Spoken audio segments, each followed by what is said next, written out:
Dumarami ba o kumukonti na ang bilang ng mga lulong sa droga? Para sagutin yan, kasama natin ngayon ang bagong Dangerous Drugs Board Chairman, Benjamin Reyes. Magandang umaga po. Magandang umaga, Howie, at sa lahat ng ating mga tagapanood. At congratulations dahil ka-appoint nyo lang last Wednesday. No? In fact, hindi pa kayo nag-o-oath bilang bagong chair ng Dangerous Drugs Board. Actually, nalula nga ako kasi nasa bangko kami attending senior officer sa meeting on drug matters nung nalaman ko na na-appoint pala ako ni Presidente.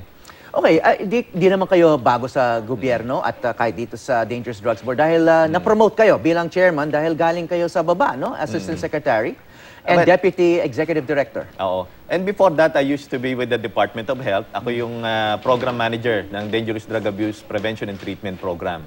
At kayo'y isang doktor, dentista. Dentista ako by profession. So, tanungin ko lang, no? Yung orientation kasi ng isang doktor, iba sa orientation ng isang pulis. Kasi yung predecessor nyo, si dating Chair Felipe Rojas, ay PMA graduate, dating, I think, isa siya sa mga Deputy Director ng Philippine National Police. Iba yung law enforcement, of course, doon sa ginagawa ng mga doktor, no? So, ano yung inyong pananaw dito sa kampanya kontra droga? Well, ang kampanya kasi natin laban sa droga, itinatawag natin balanced approach, no?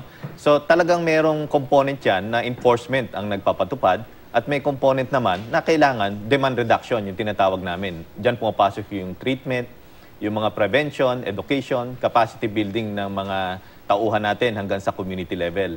So I think yun na kailangan i-balance natin yan and yun naman ang direksyon ng ating presidente. That's the reason why I think narinig nyo na ilang beses nang sinabi ni Presidente na nagpapatayo siya ng mga karagdagang rehab centers. No?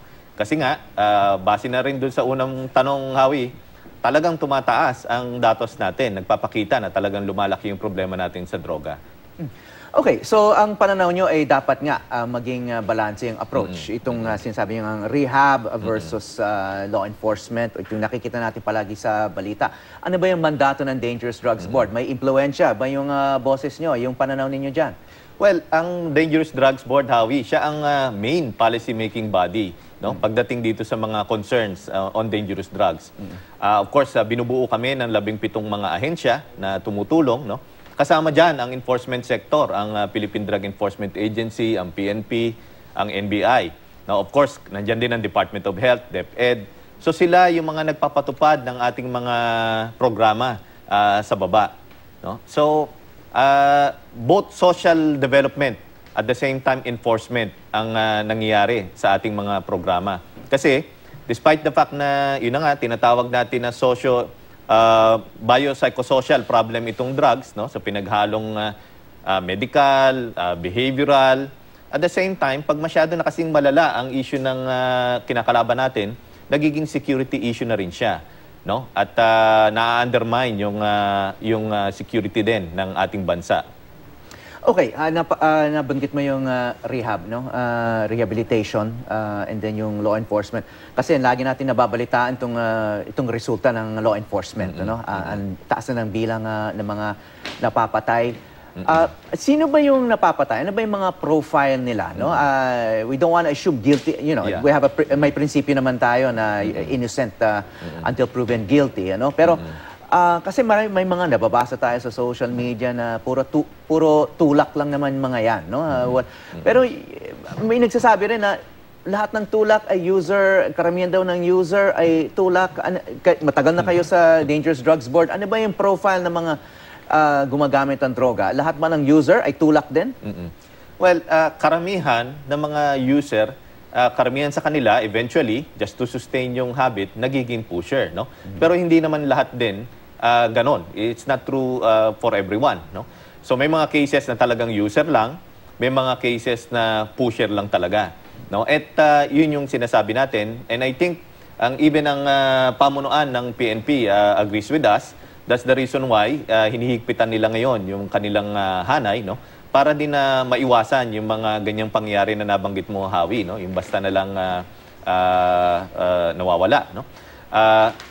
It was also suggested, especially spearheaded by the Department of Health and DILG, na dapat palakasin natin yung community interventions. Kasi karamihan ng mga users na ito pwedeng bigyan ng rehabilitation sa komunidad. Hindi kailangan ipasok sa rehabilitation centers. So, doon pa lang, malaki nang maitutulong kung mapapalakas natin ang ating mga local government units para magbigay ng intervention sa level pa lang nila. Okay, so itong mga users, assuming meron dyan mga pushers din, ano? Dito sa mga napatay na mahigit yan, na yatang 2,000, no? Masasabi mo bang meron din dyan na pwede pa sanang ma-rehab?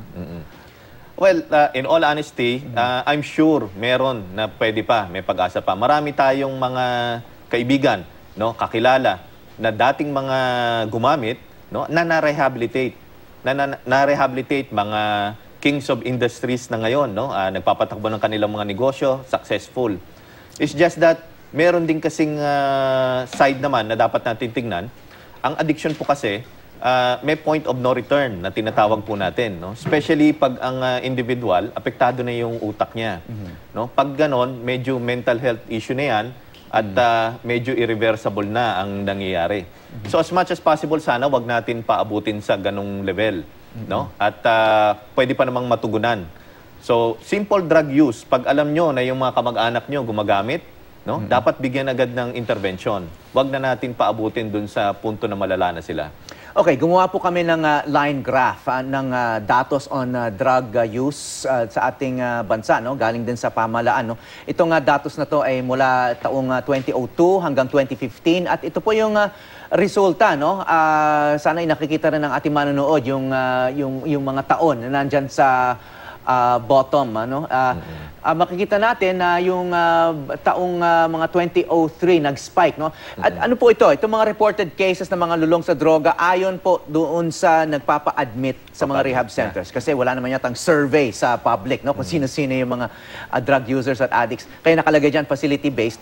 Tapos makita natin na bumaba ito ng 2010, tapos yan tumataas na mula 2012 hanggang 2015, assuming tuloy-tuloy yung trend, no? Hanggang 2016 ay tumataas. So, itong facility-based na datos, sa palagay niyo, does this reflect the wider national trend? More or less, it reflects the national trend. No? Ang problema lang natin sa facility-based, limitado kasi yung mga facilities natin. No? So, dyan sa datos na yan, tama, nagpapakita yan na tumataas ang ating problema sa droga. And we expect actually, sa 2016 na magiging mas mataas pa yan kasi nakita na natin yung mga surrenderies. No? Hindi na nga natin maipasok sa mga rehab sa dami. No? But again, kulang pa yan kasi like for example, yung female facilities natin, limitado pa. Dadalawa lang yan. So hindi naka-reflect dyan yung mga population ng kababaihan na gumagamit ng droga. Kung makakapagpatayo pa tayo ng mas maraming pasilidad para sa mga kababaihan, I'm sure lalaki pa rin yung statistika natin.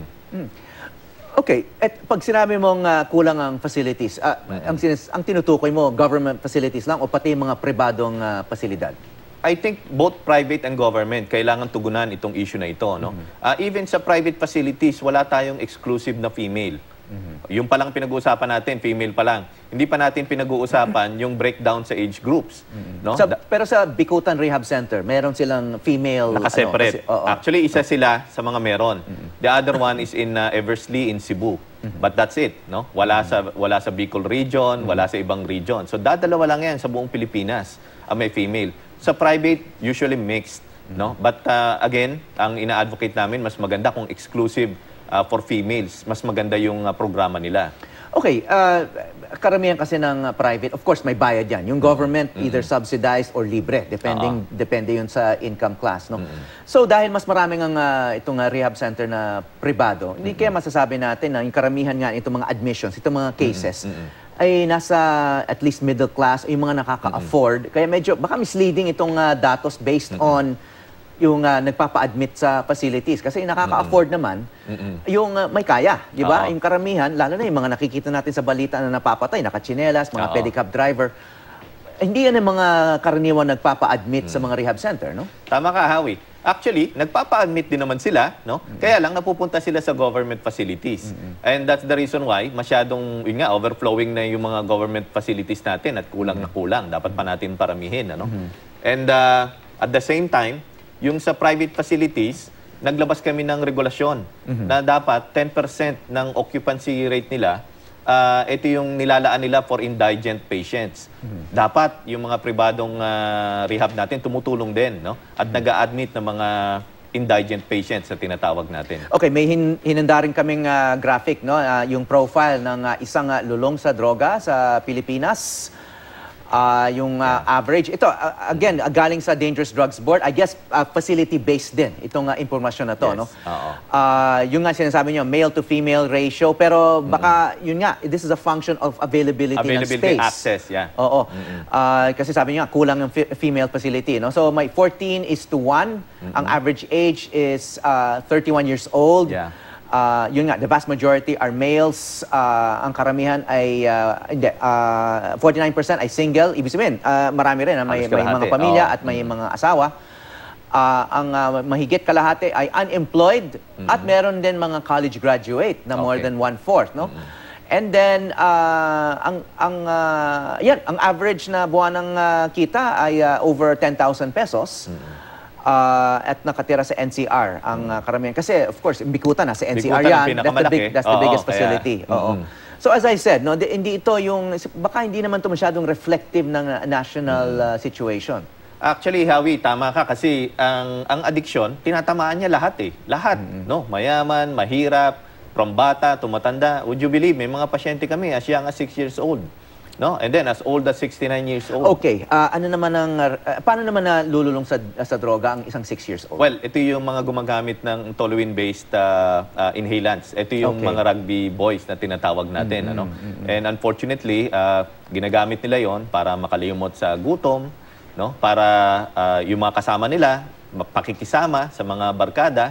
No? Kasi pag hindi ka gumamit, hindi ka kasama sa grupo. Basically, may ganyang culture sila sa baba. Okay, sir, dito sa laban kontra droga, hindi masyadong nababanggit yung mga kasong ganyan, yung mga na-addict sa yung super glue or yung may mga brand names diyan, no? Yung sinasabing rugby boys and girls, no?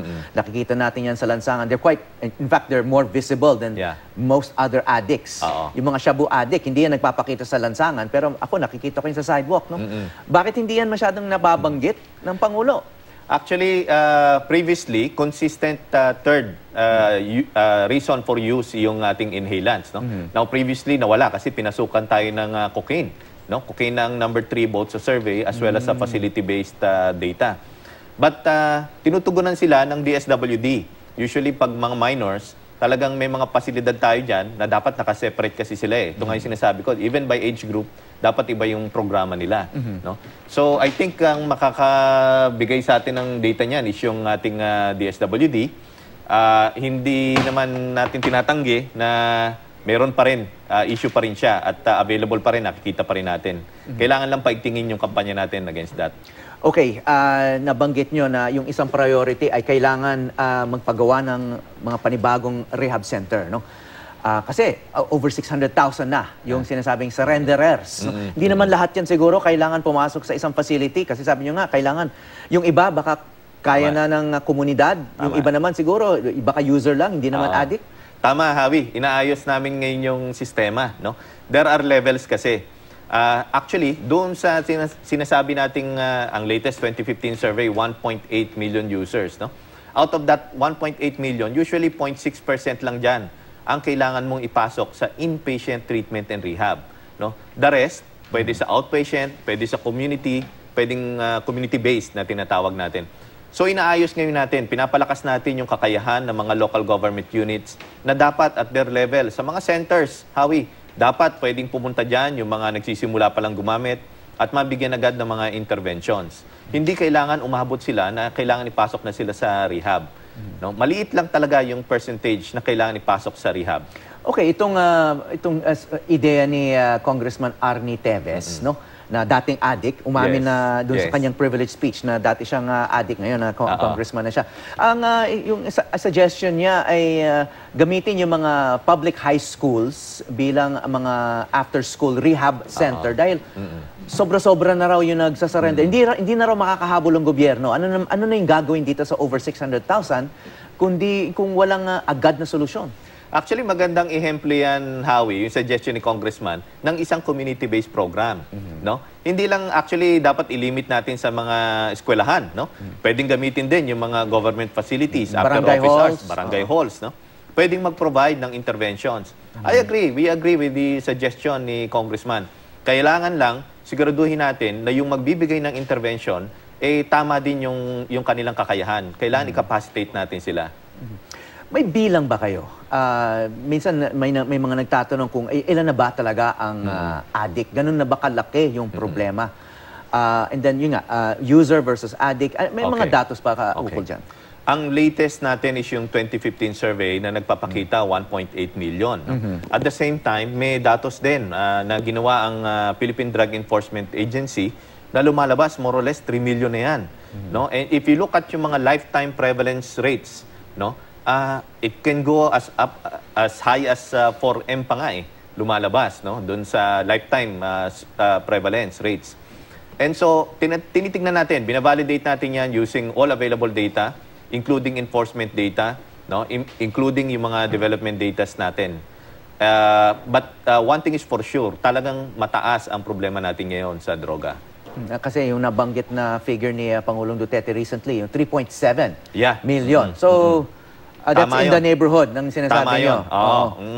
Kasi kung kukunin mo yung lifetime prevalence, umaabot pa nga ng 4-point-something million yan no? So, tama yun. Even yung computation ng PIDEA na ginawa nila, no? Using extrapolated figures from enforcement data, lumalabas 3+ million talaga ang mga gumagamit sa atin ngayon. So, all we need to do now is to categorize them. Ilan ba rito talaga yung malalang-malala na kailangan ipasok sa rehab? At ilan naman yung pwedeng matugunan ng mga community-based interventions? Okay, significant na kayo isang doktor at ginawa kayong chair ng Dangerous Drugs Board. Galing kayong Department of Health, hindi sa PNP. No? Ano ba yan? Is that a message coming from the President na kayo yung nilagay dyan sa head ng Dangerous Drugs Board na addiction may not just be a criminal offense, but is it also an illness, a disease? Actually, matagal ko nang sinasabi, Howie, pag ini-interview kami, kahit nung ako'y deputy pa lang, na talagang balanced approach ang inahabol ni Presidente. That's the reason why nagpapatayo siya ng mga additional, in fact, 8 yung naka-line up ngayon. Ano?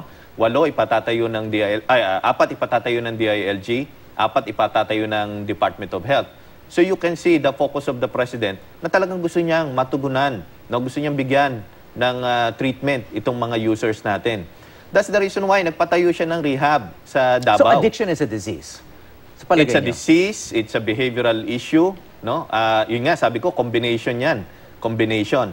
And it becomes a security threat kung talagang napakarami na. No? And even involved na yung mga politicians natin. At lumalabas naman sa mga datos natin ngayon na talagang involved yung ibang mga politicians natin, pati nga police. No? Sa Manila, kahapon, may nakuha, PO2. So, hindi maganda na magkaroon tayo ng sitwasyon na kagaya ng mga nasa Latin American states. Yun ang iniiwasan ni Presidente. And he's fighting both sides, no? Both the supply reduction side and the demand reduction side. That's the reason why we're happy kasi ganun talaga ang approach na ginagawa ng lahat. And I think we will be effective if we can also provide treatment dun sa mga user pa lang. Okay, dun sa mga rehab center, ano bang tawag niyo dun sa mga addict na nagpapa-admit doon? O ina-admit ang mga pamilya nila doon? Hindi naman sila mga inmates, no? Hindi ito preso.